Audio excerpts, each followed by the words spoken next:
We continue to discuss the 5 pillars of Islam, and we briefly discussed the testimony, the shaadah, the first pillar of Islam, and central Muslim act of worship, the prescribed 5 daily prayers that Muslims do all around the world, almost in the same uniformed message. One of the beautiful things about 5 daily prayers of Islam is the language of that worship, that prescribed worship, is in Arabic. And almost most of the physical acts and the rituals are almost universally same and identical for 1.7 billion Muslims. And that brings the universal Muslim unity. I walked into a Chinese mosque, an Indonesian mosque, a German mosque, an American mosque. It doesn't matter. As long as I know how to do 5 daily prayers, I can immediately join the worship, be part of a congregation, and connect to the global Muslim community in the same way that I would do in my hometown, in my own language. And that's one of the beauties of forging through these 5 daily prayers a global Muslim brotherhood and sisterhood among Muslims. The next, we will be discussing, as I said at the beginning of this video series, Islam is not a journey only vertical. It is important to establish a close, strong relationship between you and God. But over and over, if you read the teachings of the Quran, Quran says, do you claim to love your Lord? Do you claim to love your God? Then take that love of God and manifest this love in the service, in the love of humanity. So that means you have to take that vertical love and manifest itself in the horizontal level, show it in your relationship with the rest of the humanity, especially your ethical moral responsibility towards those fellow human beings who are less privileged than you, who have not been blessed with many things that God has blessed you, financial, health-wise, time-wise, etc. So the third pillar of Islam takes that individual journey, the belief in God, and worshiping that God 5 times a day, and say, now take that love and service and worship of God, and look who is less privileged than you. How can you take that love of God and manifest itself in trying to make a difference in the life of those people who are not as lucky as you, who are not as healthy as you, who are not as financially prosperous as you? So the third pillar of Islam is, as we call it, zakat. It literally means to purify whatever God has given to you.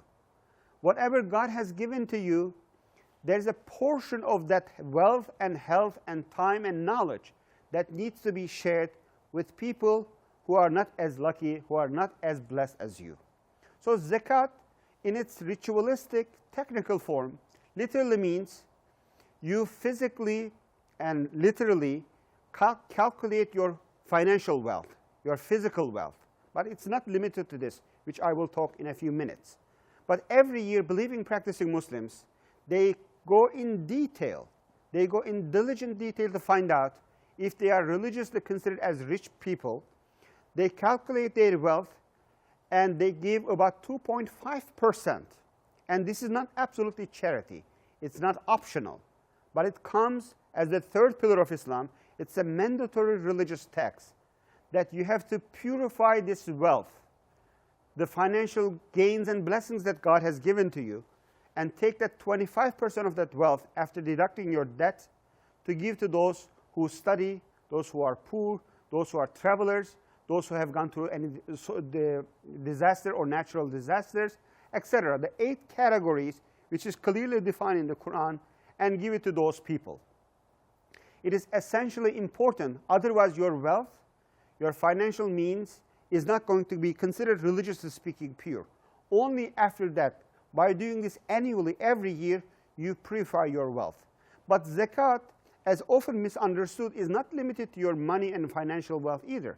Whatever God has given to you, there's a portion of that needs to be given to others, and you have to do zakat of your knowledge, you have to do zakat of your health, you have to do zakat of your free time, that whatever God has blessed you with, whatever pumps gratitude and thankfulness to your heart, both in financial ways and other ways, it needs to be purified, because portion of that blessing will only be meaningful and fulfill its promise if only you know how to share this with the rest of the humanity.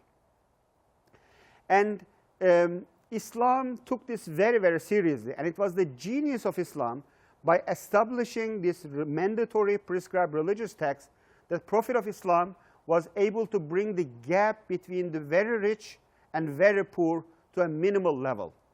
When Islamic economies were centered around this zakat system in the early centuries of Islam, in the 9th, 10th, 12th centuries, there were Muslim societies through the institution of zakat. They were able to fill the gap between the very poor and the very rich that for many, many decades and centuries, Muslim societies had a hard time finding any poor people who will be eligible to receive the zakat because there were not many. And they took this excess amount of money, came out of zakat institution, and built incredible universities, amazing hospitals, hospitals even for migrating birds in Asia Minor, in Middle East, and North Africa. And the service of humanity extended and went beyond humanity, and this money was put in use for the service of God's all creation.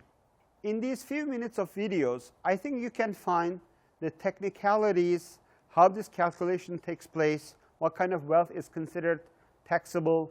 You can find this in some other resources on this website as well. But again, in these few minutes, I would like to encourage you to go beyond what is prescribed as a physical commandment, but try to learn the deep ethical moral lesson that God is trying to teach us by requiring us. And there are a few things that we need to learn from this zakat institution. One, what we own is truly from God. The gifts that we enjoy is from the source of all gifts, God Almighty. That we should never, one of the biggest sins of Islam, one of the biggest sins in addition to associating partners to God, is to think that we are self-sustained. It's to think that whatever we own, whatever we accomplish, it's all because of us. That's absolutely not true. That our dependence on God, our dependence on God's creation to humanity is significantly important. We are dependent on God Almighty. We are dependent on the blessing that God Almighty gives on us. And we can only be grateful, we can only be thankful to God for these endless blessings that God gives to us if only we every year calculate these gifts, financial, health, and otherwise, as I said before, and know and learn how to share this with the rest of the humanity who are not as lucky and as blessed of us.